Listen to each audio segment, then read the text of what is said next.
Bismillahirrahmanirrahim. Rahmatuhu wa nusallihi ala rasulihil kareem wa ala alihi wa sahbihi ajmain. Amma ba'd. This is English translation of a talk, Another Treatment for Takabbur by Mufti Taqi Usmani Damat Barakatuhum. Hazrat Thanvi Rahmatullah said, another treatment of Takabbur is to keep reminding oneself of Allah Ta'ala's greatness, especially at those times when there is a risk of Takabbur. What is even better is to set a time aside every day to reflect on Allah Ta'ala's greatness. End of quote. What is also worth reminding oneself of is the reply a wise elder gave to a Mutakabbir person. Mutakabbir is the person who holds takabbur in his heart. This Mutakabbir person said to the wise elder, "Do you know who I am?" The wise person replied, "I know very well who you are. Your beginning was a drop of dirty water. Your end will be a foul smelling carcass. You will reach a situation when even your loved one will not be willing to keep you at home. Rather, they will throw you in a ditch because if they keep you at home, your foul odor will pervade through the whole house. And in between this beginning and end, you are carrying kilos of sewage within your body at any given time." Allah Ta'ala has hidden our reality underneath her skin. If this skin is peeled off from any part, all sorts of secretions and excretions will come out. Our body carries so many things that we would never like to touch if they were outside, like blood, urine, feces, pus, etc. But we carry them inside us all the time and never think about them. This is because Allah Ta'ala has hidden all of this underneath our skin and nobody is able to see them.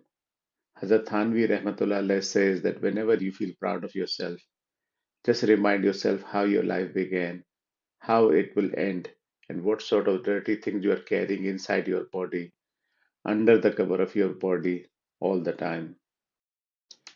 Hazrat Thanvi Rahmatullah said, one component of treating takabbur is to engage in those activities which people look down upon. Without this, other treatments are insufficient. End of quote. This is what the holy companions used to do. Once Hazrat Umar radiallahu anhu put on an elegant robe at the time of giving a sermon. He really liked the robe and felt good about himself. After a short while, he took that robe off, picked up a water skin, and started delivering water to people's homes. Someone asked him, "What are you doing?" He replied, "Because I had developed some thoughts of ujub." Ujub means believing, liking oneself. Therefore, I am treating that thought by doing this. Hazrat Abu Huraira radiallahu anhu always remained busy with learning and teaching about Deen. He had no interest in politics or leaderships. Once, when the governor of Bahrain was going on leave, Hazrat Abu Huraira radiallahu anhu was appointed acting governor in his absence. He remained busy with the chores of governorship during the day. In the evening, he put a stack of woods upon his head and passed through the bazaar calling out, "Get out of the way, the leader of Muslims is coming." In this way, he made sure that everyone would notice that this is the leader of Muslims who's carrying a stack of woods on his head. This was because he wanted to make sure that he would not develop takabbur because of being a governor, so treated this inner self like this, his inner self like this. Once Hazrat Sulaiman Nadwi Rahmatullah alayh, visited Hazrat Thanvi Rahmatullah alayh in his Khanqa. At that time, Sayyid Sulaiman Nadwi was famous in the world, in the whole of India for his scholarly knowledge. When he was leaving, he asked Hazrat Thanvi Rahmatullah alayh, "Hazrat, please give me some advice." Hazrat Thanvi says that on that he prayed to Allah Ta'ala, "Oh Allah, he's such a great scholar and he's asking me to give him advice. Oh Allah, please put some advice in my heart which will be useful for him." Then it suddenly came to my heart to say that in our tariq, which is the way of tasawwuf, there is only one thing to do in the beginning and at the end.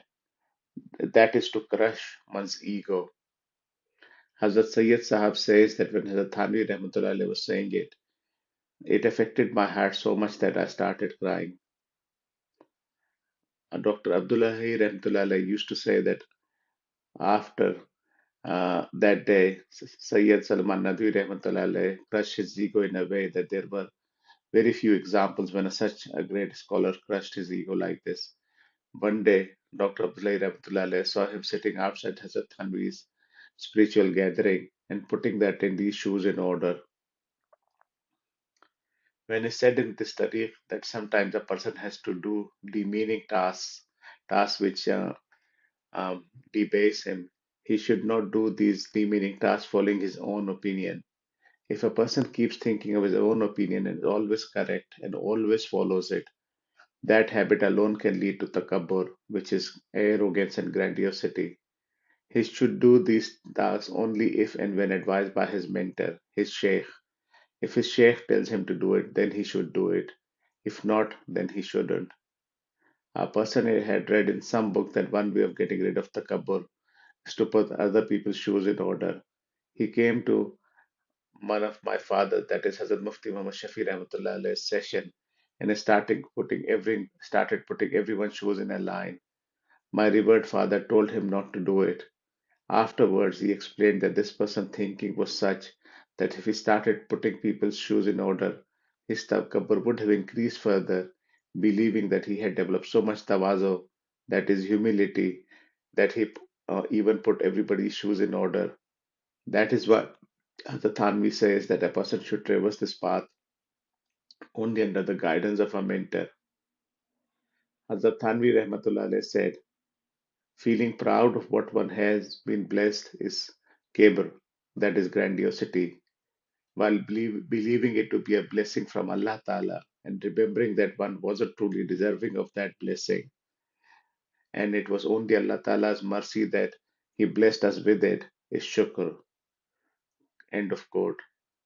As had been mentioned before, the best treatment for takabbur is abundance of shukr, meaning expressing one's thanks and gratitude to Allah Ta'ala for His numerous blessings upon us and to develop a habit of doing it frequently. In the quote above, Hazrat Thanvi Rahmatullah Alayhi is saying the same thing, that feeling proud of Allah Ta'ala's blessing upon us to the extent that one starts believing oneself to be superior to others and others inferior to oneself is takabbur. On the other hand, believing that I was not truly deserving of this blessing and had no inherent right to it, it's only through Allah Ta'ala's mercy that He granted me with it, is shukr. And this shukr is the primary treatment for takabbur. This is what is called tehdis e nemat, meaning acknowledging that Allah Ta'ala has granted me these blessings.